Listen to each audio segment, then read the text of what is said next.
ఓఎన్జీసీతో సహా 4 ఆయిల్ సంస్థలకి petroleum mining lease ఇచ్చింది ఆంధ్రప్రదేశ్ ప్రభుత్వం.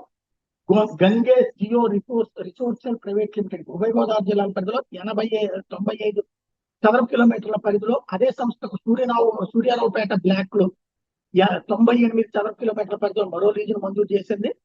ఆంటెలోపస్ ఎనర్జీ ప్రైవేట్ లిమిటెడ్ కి ముక్కామల బ్లాక్ లో 39 చదరపు కిలోమీటర్ల పరిధిలో క్రూడ్ ఆయిల్ మైనింగ్ లీజుని discovered small field policy round 3 కింద మంజూరు చేశారు. అపోలో ఎనర్జీ కంపెనీ లిమిటెడ్ కి పశ్చిమ గోదావరి జిల్లాలోని బొంటుమిల్లి సానరుద్రవరం దగ్గర 147 చదరపు కిలోమీటర్ల ఆయిల్ నేచురల్ గ్యాస్ తీసేందుకు లీజ్ ఇచ్చారు. ఐఎంసీ ఇన్ఫ్రాస్ట్రక్చర్ ప్రైవేట్ లిమిటెడ్ పశ్చిమ గోదావరి జిల్లాని కవితం బ్లాక్ లో 142.7 చదరపు కిలోమీటర్ల పెట్రోల్ మైనింగ్ లీజ్ కేటాయించారు.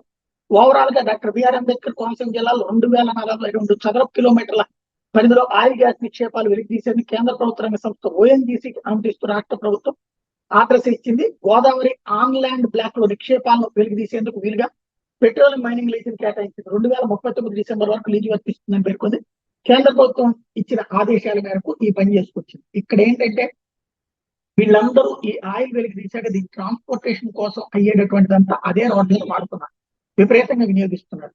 ఇవి వినియోగించేటటువంటి వాళ్ళ ద్వారా ఆ రోడ్లే వించేటటువంటి పని, ఆ ప్రాంతంలో ఈ ఆయిల్ వలన కలుషితం అవుతున్నటువంటి వాతావరణం కారణంగా ఇబ్బంది పడేటటువంటి వాళ్ళ ఆరోగ్యానికి సంబంధించినటువంటి వస్తువులు వాళ్ళ చేత పెట్టించాల్సిన బాధ్యత ఉంది. ప్రభుత్వం ఆ దిశగా అడుగులు వేయాల్సిన అవసరం ఉంది.